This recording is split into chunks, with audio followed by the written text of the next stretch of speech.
everyone, and welcome back. I'm Adriana Monique Alvarez, and we are continuing our conversations with the contributors of Awakening. And today we have Jacqstar with us. How are you? I'm so well. Thank you so much for having me here today. Such a pleasure. Absolutely. So, first off, tell us where you're joining from. Well, I am in such a beautiful sacred space right now. Currently, I'm sitting in a home on the mountain of Mount Warning in the Wollumban area of Australia. It's actually where the sun first comes and kisses her. And then that energy, that light energy, actually comes from that mountain all the way through to Uluru. So it's believed in the dreaming that this is, just as sacred as the Uluru site. And it's right where the masculine and the feminine energies balance. So I'm here in preparation for our retreat next week. So Wow. Very potent energy here. Yes, that's amazing. Yeah. So, first off, tell me what your retreat is about. Tell me what's the focus and the theme. Okay, so my business name is Sacred Signatures, and the tagline is Our Symphony of Success. So, as we know, it's when we all fine tune our instruments, we can really play in this grand symphony of life. And so, it is quite a playful adventure for these women. They're not, I'm sure they're not sure that they're in for such a magical adventure, so to speak. And as we dive deep into all of the senses, we pull apart every day, whether that sense is focusing on smell or taste or sound. But through this experience, the idea is to tap into our dormant senses, our dormant clairs. And from my teachings, even from Maori traditions and Maori elders, they've said that we actually have so many of these dormant clairs, up to 32 or whatever that is. I mean, it's infinite, really. So this land has spoken to me previously, where I've heard the grandmother's voice. I've tapped into the clair audio in a different type of magic that I've only experienced in Hawaii before. So it seemed relevant to be able to bring the sisterhood here after I got permission from the mountain and the owner, so we can potentially, enhance our senses and tap into these dormant clairs. Yeah, Wow. it's a real adventure that they're in for. We have lots of amazing facilitators and gorgeous entertainment that sort of pops in throughout the different meal times, and I'm really getting excited for this. Yeah. That's going to be so much fun. Yeah. Mm. Yeah. So, we've been working. Sorry. No, go ahead. Yeah, we've been working with the land over the last 3 days in preparation, and the man who owns the property, David, he's very, very connected to the land, and he's a crystal healer, and also he has huge big pieces of crystals all around his property, like labradites 4 times the size of me. And so it's very, very potent. It's super potent place. That's amazing. I actually just got this new crystal that arrived last night, because one of the contributors in Visionary has a crystal shop, and I got to pull that out. I'm glad you reminded me. I'm going to post a picture, but I absolutely love properties are full of crystals, and you can feel that they get it, right? They've pulled all the elements together. Yes, absolutely. Well, one important thing to also dive deep in, and the women will experience this on the retreat, is that this whole area is built on volcanic rock, which is 23 million years old. And so the crystal conscious water that we'll be swimming with and drinking in, which is one of the very few springs of all of Australia, that water comes through 23 million-year-old lava pockets all the way underground from Papua New Guinea. Wow. And we bathe in this crystal conscious water. So we will be taking part in water ceremonies as well. And with all the drinks that we'll be having, it's just a way of infusing, Aboriginal flora and fauna into the actual water, which is delicious in all different kinds of ways. but still having this high vibrational water that we'll be swimming in and drinking. Wow. Yeah. All right. So Jacqstar, how did you get started in this work and doing these types of retreats and connecting to the land? When did this start? How did it start? Well, I was working in more of a corporate business world 10 years ago, and I had some very successful businesses and was really working around the clock, where I was suffering from insomnia for about 9 months. I didn't actually have a menstrual cycle at all for many years, and money was, you know, in abundance, but at the same time, I felt very numb inside, and I knew something was, not right. And as I put it out there that, that I could feel that there was a huge change coming, someone made me an offer on my business, and I sold the business, stopped some other income streams that I would with other businesses, and literally went traveling around the world for many, many years, over 60 countries, spending time with Aboriginal elders, really diving into sacred hotspots around the world with other plant medicines and other medicines on different sacred sites. And I realized that through part of this journey, this is, part of my offering to bring forward to the world. But it was through environmental activism that all of the pieces and jigsaw puzzle just kind of like locked into place. And everything really started to change in a huge, huge way in 2016, when I started to communicate with an eagle through breath work that would fly in front of me right here. And that eagle guided me to Standing Rock. And Standing Rock, I spent a long time on the ground, many, many months, 4 to 5 months on the ground at Standing Rock. And it was like a fairy tale adventure at the same time, in a lot of extreme circumstances. But the fact that this eagle was guiding me, that same eagle also guided me to all of the resources that, wrote the first $35,000 check that built the main gathering place for all the chiefs and all the elders.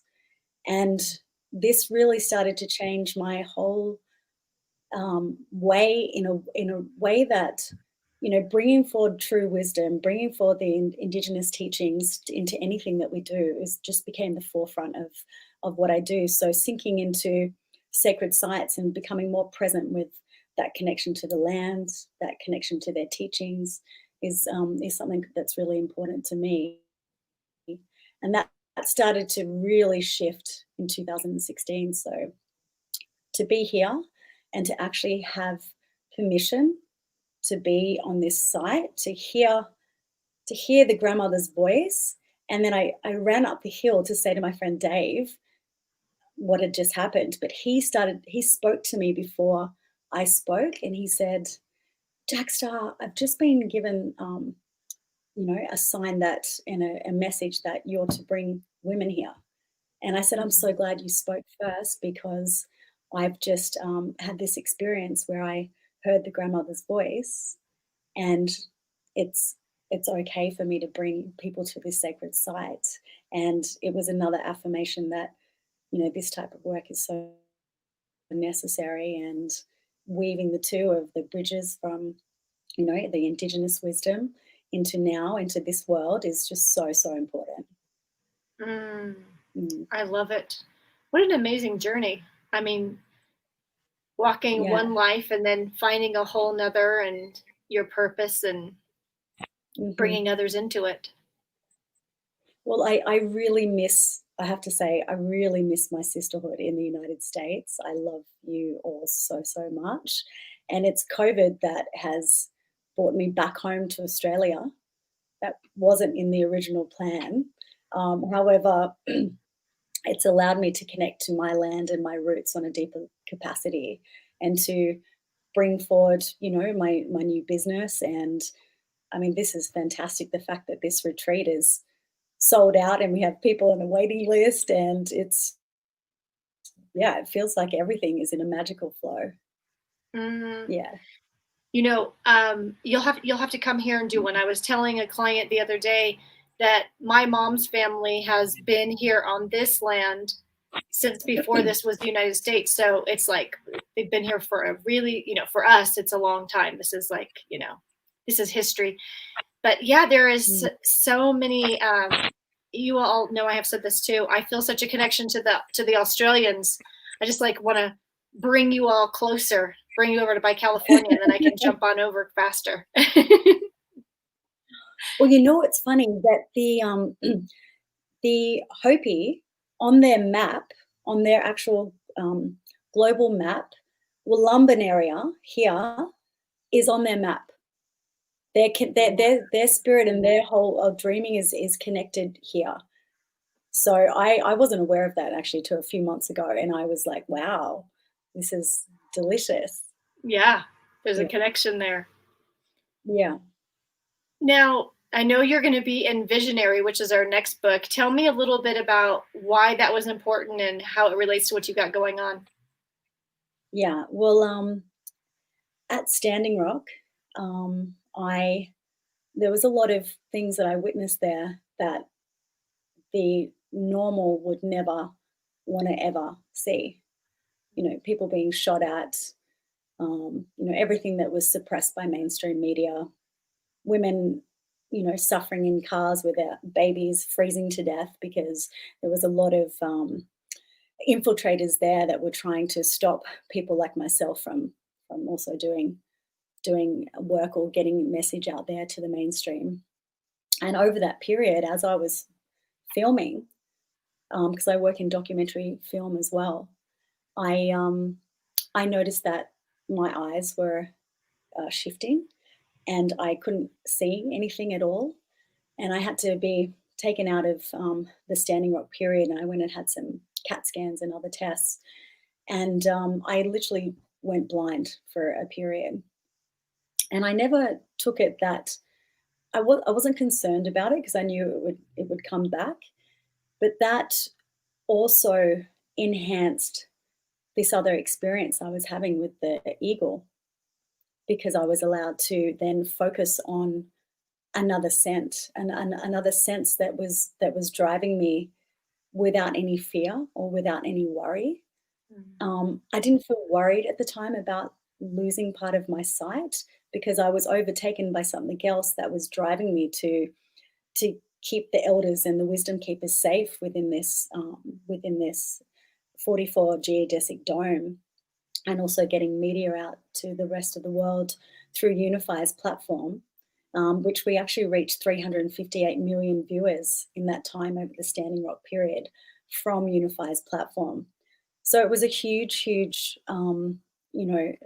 experience for me. And as I started to lose my sight, it did come back. But the funny thing is, over the last little period, it's actually I've been advised that I should possibly have some surgery.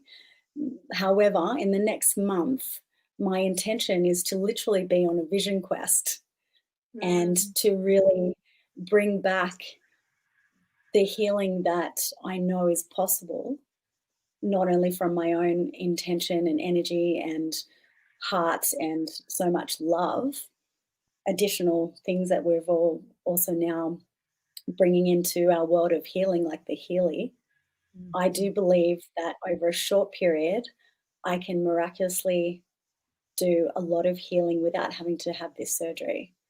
So my next month is all about this vision quest, and yeah, but that experience that really got rattled at Standing Rock, and I can see why. I mean, this is not the norm for people like you and me being Yeah.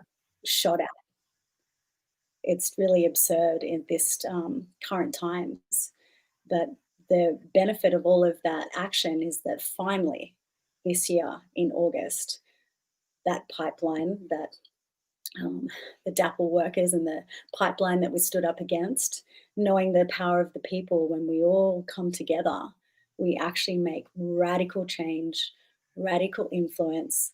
And even though that experience took many years to actually fully come to a halt, it did, and that never would have happened if all the Indigenous tribes from Turtle Island united as one. So it was a huge experience for me. It changed my life forever.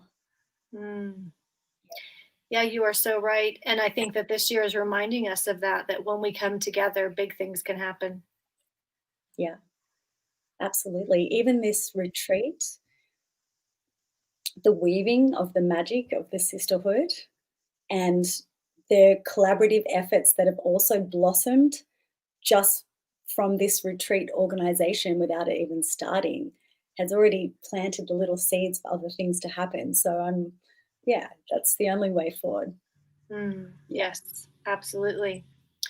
Jacqstar, how can people connect with you and learn more about your work? They can check out my site, which is sacredsignatures.com. It's currently being updated at the moment. We have a lot of extra imagery which we like to include that's really real and relevant just from this experience as well. And also Jacqstar, you can email me at jacqstar@sacredsignatures.com. Excellent. Well, I appreciate you contributing to Awakening, and I'm so happy that you're in Visionary, and may you have a wonderful time at your retreat next Thank you. week. Thank I you want, so much. And also thank you for your generosity again in believing in my friend. I just wanted to say that online because your generosity of offering a scholarship to my friend really touched me and a whole family beyond words. So, your efforts and your contribution in the world is really well received and loved. thank you so much. I appreciate that. I want to remind everyone to pick up their copy of Awakening. It's available on Amazon. Go to Jacqstar's chapter. You're just one magical woman. That's what I want to say. Just there's not a better word for you. So thank you for the work that you do in the world. Until next time, big hugs from Colorado. I'll talk to you soon. Bye, darling.